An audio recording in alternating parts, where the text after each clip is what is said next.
दिवाली का शुभ मुहूर्त क्या है? इस बार हमें लक्ष्मी पूजन किस समय करना है? सर्वोत्तम जो मुहूर्त बताया गया वो वृषभ लगन, जो सायंकालीन लगभग 5:30 बजे से प्रारंभ होगा, जो लगभग 8 बजे तक चलता है, वो गृहस्थियों के लिए सर्वोत्तम पूजा का समय है। लेकिन उसके बाद भी मिथुन लगन में भी आप पूजा कर सकते हैं 10 साढ़े 10 बजे तक रात को। कि दिवाली पूजन के दिन हम अपने तिजोरी में ऐसा क्या रखें जिससे माता लक्ष्मी खुश हो जाए और सबके घर में धन धान्य है। एक दिन आता है नरक चौदस, जैसे कि आपने बताया, उस दिन कहा जाता है कि यम का दिया जलता है और उस दिए के सामने किसी को नहीं आना चाहिए। तो ऐसा क्यों होता है? क्यों यम का दिया जलाया जाता तो नरक जैसी यातनाओं को आप नहीं झेलते हैं और यम जो है आपके अकाल मृत्यु से रक्षा करते हैं। अगर झाड़ू को लक्ष्मी जी का रूप माना गया है और सबसे ज़्यादा धनतेरस पर खरीदी जाती है, इसीलिए तो ऐसा क्यों होता है कि हम शाम के ढलते हुए झाड़ू ना लगाएं? सब सुख लहे तुम्हारी शरणा, तुम रक्षक काहू को डरना। आप सभी को दीपोत्सव की हार्दिक शुभकामनाएं।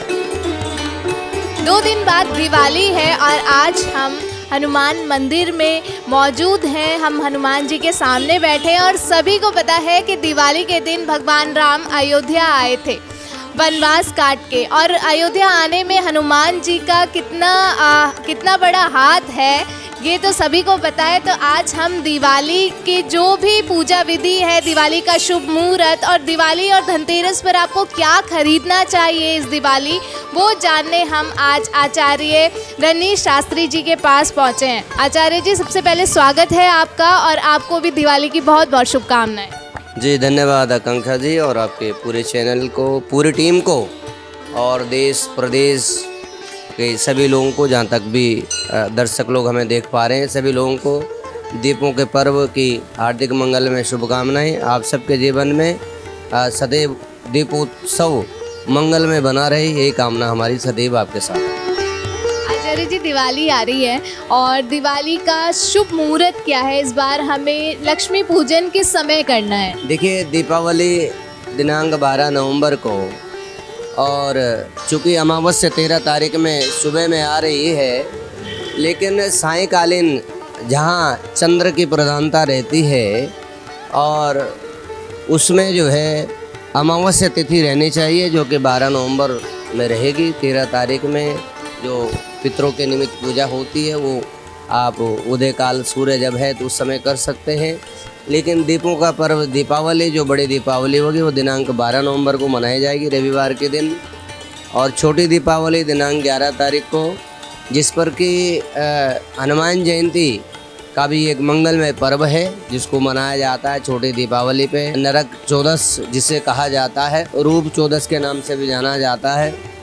और जो आपका धनतेरस है, धनतेरस 10 तारीख को मनाया जाएगा।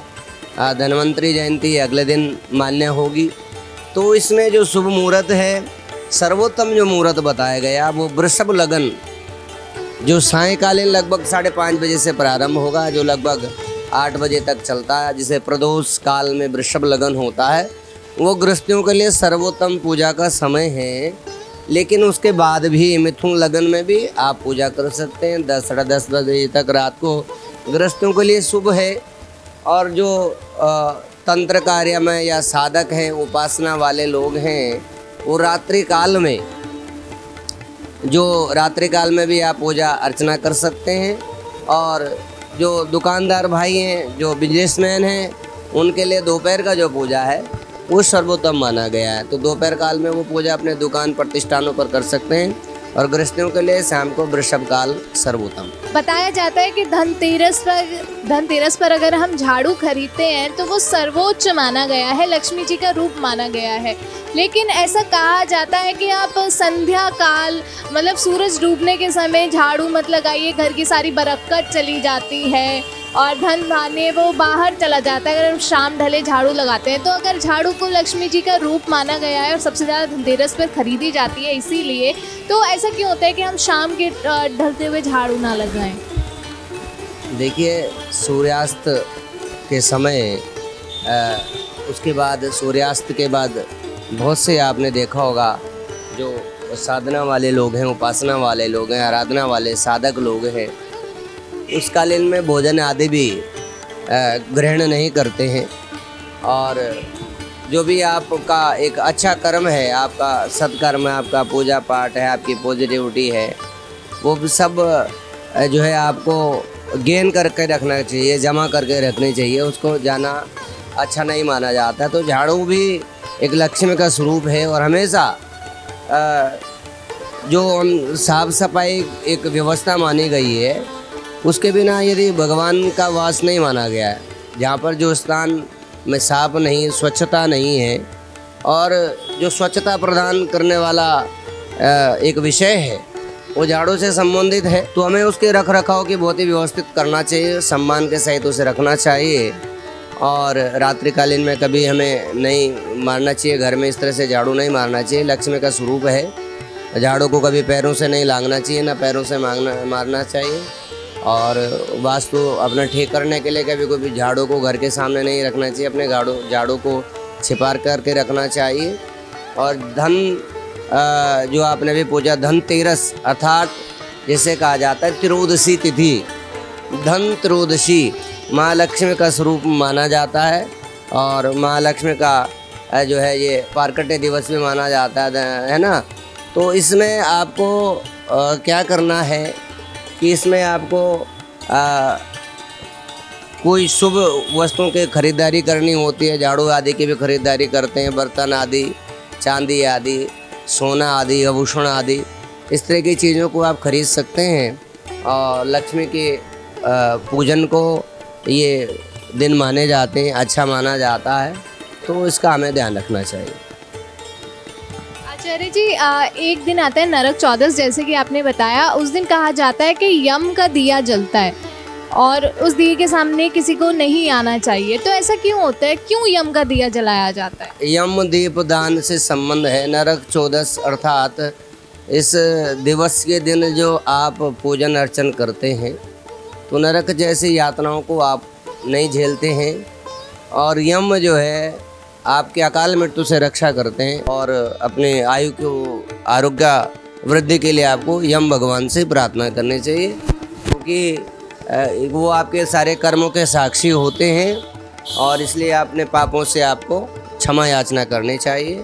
कहते हैं कि उस दिन किया गया पूजा पाठ, दीपदान आपको नरक जैसे प्रभावों से बचाता है, नरक जाने के प्रभाव से बचाता है और आपको पुण्य की प्राप्ति होती है। जी आचार्य जी, मेरा एक सवाल जो सभी जानना चाहते हैं, मुझे ऐसा लगता है कि दिवाली पूजन के दिन हम अपने तिजोरी में ऐसा क्या रखें जिससे माता लक्ष्मी खुश हो जाए और सबके घर में धन धान्य बना रहे? देखिए, बहुत अच्छा प्रश्न है। आजकल हम सभी लोगों का यही मन में रहता है कि हम धनवान कैसे बने, लेकिन जीवन में ये आवश्यक नहीं कि आप धनवान बने। लेकिन धन को समझने की आवश्यकता होती है। रूप भी धन होता है, पुत्र पुत्री भी धन होता है, यश वैभव भी धन होता है, भूमि वाहन भी धन होता है। और हमारा ध्यान केवल धन की तरफ जाता है। अच्छे स्वास्थ्य भी आपका धन है। तो माँ लक्ष्मी कई प्रकार की बताई गई हैं। रूप लक्ष्मी भी हैं, धन लक्ष्मी है, यश लक्ष्मी, कीर्ति लक्ष्मी, वैभव लक्ष्मी, भूमि लक्ष्मी, वाहन लक्ष्मी, तो लक्ष्मी के स्वरूप हैं। हाँ, हम इस भौतिकतावाद में इतने आगे जा चुके हैं कि हमें वो सब चीज़ें दिखाई नहीं देती हैं, लेकिन आध्यात्मिक दृष्टि से हमें देखना चाहिए कि केवल धन लोलुपता नहीं आनी चाहिए मन में। परमात्मा ने जो हमें दिया है, जो प्राप्त है, वही पर्याप्त होता है जीवन में। हाँ, ऐसा सब प्रयास करते हैं कि हम धनवान हो जाएं तो शायद सुखी हो जाएं, लेकिन धन वृद्धि भी एक जीवन का एक कारण है। तो आप माँ लक्ष्मी का पूजन ध्यान करें। भगवान राम का भी ध्यान करना चाहिए, क्योंकि भगवान राम से यह पर्व है। उनके आगमन पर जिस प्रकार से प्रजा ने उत्सव के रूप में इस पर्व को मनाया था, श्री राम राज्य की हम सब की भी अवधारणा यही रहती है कि पूरे देश में, पूरे विश्व में राम राज्य स्थापित हो। ऐसी परिकल्पना हम सब की रहती है, संत समाज की भी रहती है। और ऐसा जैसा प्राकृतिक आपदाओं से लेकर के अनेक प्रकार की हमारे वैचारिक बेमनस्यता और अनेक प्रकार का दुष्प्रभाव पूरे संसार पर हावी हो रहा है, तो इस दीपावली पर आओ हम सब प्रार्थना करें भगवान से, भगवान राम से, माँ लक्ष्मी से, पूरे संसार में शांति स्थापित हो और माँ लक्ष्मी को वृद्धि हेतु आपको कनकधारा स्तोत्र मंत्र है, माँ लक्ष्मी सूक्ति यंत्र मंत्र है, माँ लक्ष्मी के जाप हैं, ये करना चाहिए। कमल गट्ठा को आप अपने तिजोरी में, गोमती चक्र है, आप गोमती चक्र आदि का पूजन करके अपने जो भी लक्ष्मी स्वरूप माँ लक्ष्मी गणेश जी का पूजन आदि करके वो आप अपने खजाने पे तिजोरी पर रख सकते हैं। और पवित्र रहें, अच्छे रहें, परोपकार करें, दान करें, क्योंकि दान से भी धन में वृद्धि होती है। तन से भी सेवा करें, मन से भगवान का ध्यान करें, अच्छे रहें, सबके अच्छे की कामना करें। जीवन से यह निंद्रा, आलस्य, क्रोध, ये जो मन के शत्रु हैं, इन मन के शत्रुओं पर विजय पाएँ। जो बाहर शत्रु आपको दिखाई दे रहे हैं वो तो हैं ही, लेकिन हम स्वयं के खुद भी शत्रु हैं। तो जो हमारे अंदर के बैठे हुए शत्रु हैं उनसे हम अपने आप को बचा पाएँ।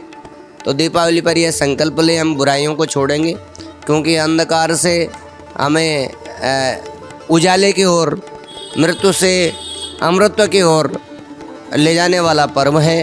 तो हम सबको भी अपने जीवन के अंधकार को मिटा करके, अपने जीवन की बुराइयों को छोड़ करके और उन्नति प्रगति को निरंतर जाएं, ऐसे हम कामना श्री हनुमान जी से प्रार्थना आराधना सभी लोगों के लिए करते हैं और आप सब लोगों के लिए भी करते हैं। तो यह पर्व सबके लिए मंगलमय हो।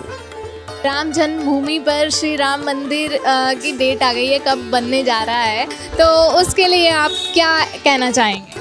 देखिए, मैंने अभी बताया कि राम राज्य की जो अवधारणा है वो पूरे विश्व की है, और निश्चित ही जब पूरे विश्व के अंदर राम राज्य स्थापित होगा तो उसमें प्रजा सुखी रहेगी, पूरे विश्व में शांति बनी रहेगी। आज पूरे विश्व में जो हलचल का माहौल है, जो प्राकृतिक आपदाएं हैं, जो विश्व में हर प्रत्येक देशों की एक व्यवस्था है, एक दूसरे के विपरीत चलने की जो एक दिशा में चलने का हम सब कार्य कर रहे हैं, तो परिवर्तन की आवश्यकता ये तभी संभव हो सकता है जब भगवान राम की कृपा सब पर बने और रामलला जी स्थापना होने जा रही है। तो ये बहुत सारे लोगों की तप का प्रताप है, बहुत संतों का प्रताप है, जिन्होंने राम मंदिर के लिए अपने प्राणों को न्यौछावर कर दिया। उन सबको हम सत सत नमन वंदन प्रणाम करते हैं, जिन्होंने कड़े संघर्षों के बाद आज भगवान राम अपने स्थान पर विराजमान हो रहे हैं। तो सभी सनातनियों को मैं बहुत शुभकामनाएं देता हूं, आपको भी देता हूं, और भगवान राम की पूरे विश्व पर कृपा बनी रही, ऐसे कामना करता हूं। बहुत बहुत धन्यवाद आचार्य जी। जैसा कि आपने देखा, दिवाली आ रही है और धनतेरस और छोटी दिवाली वाले दिन आपको क्या करना है, क्या क्या सावधानियां रखनी है, पूजा कैसे करनी है, और क्या इस बार आप खरीदें तो आपकी किस्मत चमक सकती है, और तिजोरी में आप क्या रखें तो आप पर धन धान्य की कृपा बनी रहेगी। तो ये आज सब आचार्य जी ने हमें बता दिया है। तो हम उम्मीद करते हैं आप इन सब का पालन करेंगे, और आचार्य जी से हम फिर जुड़ेंगे, क्योंकि आचार्य जी हमें समय समय पर सभी सनातन धर्म की अनमोल जानकारियां हमें देते रहते हैं। तो हम फिर जुड़ेंगे आपसे किसी और विषय को लेकर। तब तक के लिए आप हमसे जुड़े रहें और देखते रहें द न्यूज़ वाला नेटवर्क। और आप सभी को दिवाली की बहुत बहुत हार्दिक शुभकामनाएं। धन्यवाद आचार्य जी। नमस्कार, धन्यवाद, जय श्री राम।